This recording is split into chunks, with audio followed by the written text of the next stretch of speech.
என் இனிய உலகத்தமிழ் மக்களே, தாய்மார்களே, பெரியோர்களே, சிறார்களே, என் அருமைச் சீடர்களே, யோக நண்பர்களே, யோக விரும்பிகளே, உங்கள் அனைவருக்கும் என் இனிய காலை வணக்கம். கலைஞர் தொலைக்காட்சி நிகழ்ச்சியில் நலமுடன் வாழ என்னும் பிரிவில் அதிகாலை வேளையில் யோகாசனத்திற்கு அதிக முக்கியத்துவம் கொடுத்திருப்பதை நீங்கள் அறிவீர்கள். 10 ஆண்டுகளுக்கு மேலாக இந்த நிகழ்ச்சி நடைபெற்று கொண்டிருக்கின்றது.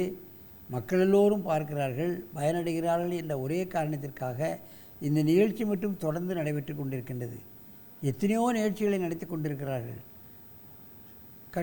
எத்தனையோ பல்வேறு நிகழ்ச்சிகள் எல்லாம் அவைகளெல்லாம் ஒரு ஸ்டேஜில் முடிந்துவிடும். ஆனால் 10 ஆண்டுகளாக தொடர்ந்து நடைபெறுகிறது என்று சொன்னால் இது மக்களை நல்வாழ்வுபடுத்தக்கூடிய ஆசனம், மக்களுக்காகவே உள்ள ஆசனம், மக்களுக்கு நோயற்ற வாழ்வை தரக்கூடிய ஆசனம், நினைத்த காரியங்களெல்லாம் சாதனை செய்யக்கூடிய ஆசனம். ஆகவே தான் இது தொடர்ந்து 10 ஆண்டுகளுக்கு மேலாக நடைபெற்று கொண்டிருக்கிறது. எந்த தொடர் நிகழ்ச்சியையும் எந்த டிவியும் தொடர்ந்து 10 ஆண்டுகளுக்கு மேல் நடத்தினதாக சரித்திரம் கிடையாது. யோகா ஒன்று தான் தொடர்ந்து நடைபெற்று கொண்டிருக்கின்றது. ஆகவே இன்றைக்கு பாருங்கள், இது அரங்கிற்கு எழிலன் இனியன் 14 வயசு 11 வயசு doctor GS Kalyana Sundaram matriculation பள்ளியிலிருந்து வந்திருக்கிறார்கள். கர்ப்பாசனத்தை செய்ய போகிறார்கள். அதன் யோகாசன ஆசிரியர் முருகேசன் அவர்கள் எம்ஏ யோகாவை முடித்து 12 வருட கால யோகா ஆசிரியராக இருக்கிறார்கள். பிள்ளைகளை அழகாக வளர்க்கி இருக்கிறார்கள். அற்புதமான ஆசனங்கள். இப்பொழுது பாருங்கள், கர்ப்பாசனத்தை செய்ய போகிறார்கள். சற்று கடினமான ஆசனம். என் அருமை சீடர்களே, நீங்கள் இப்பொழுது கர்ப்பாசனத்தை மெதுவாக அமைதியாக அவசரப்படாமல் செய்ய வேண்டும். மெதுவாக செய்யுங்க.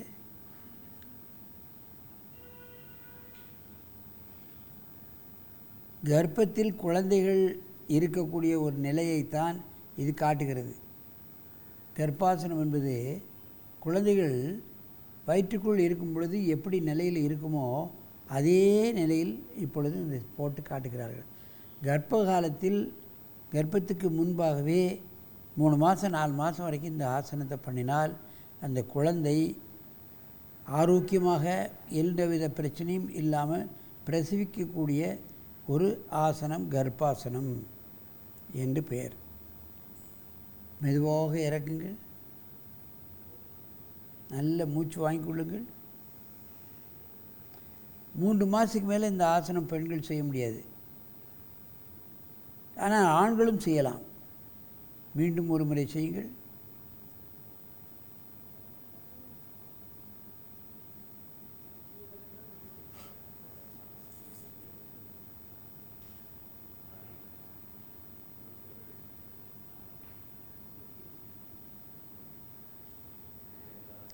மெதுவாக இறக்குங்கள். மூச்சு வாங்கிக் கொள்ளுங்கள். இப்பொழுது ஒருவருக்கொருவர் நேராக பார்த்து கொண்டு இந்த ஆசனத்தில் பக்கவாட்டில் செய்ய வேண்டும். செய்யுங்க. பக்கவாட்டில் செய்கிறார்கள், கவனிக்க வேண்டும்.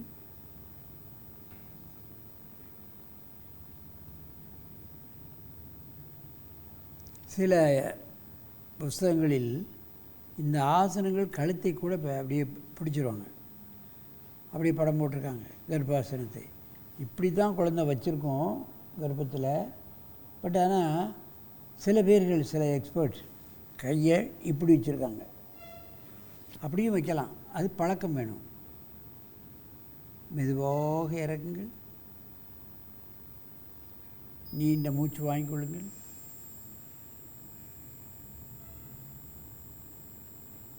மீண்டும் ஒரு முறை செய்யுங்கள்.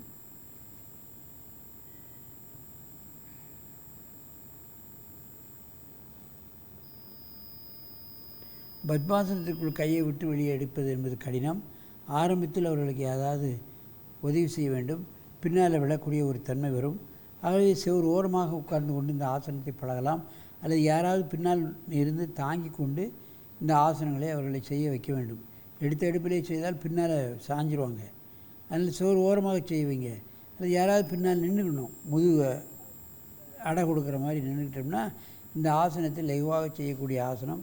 பாருங்கள், அதிலே அவங்க பேலன்ஸ் பண்ணி நிற்கிறாங்க. மெதுவாக இறங்குங்கள், நீண்ட மூச்சு வாங்கிக் கொள்ளுங்கள்.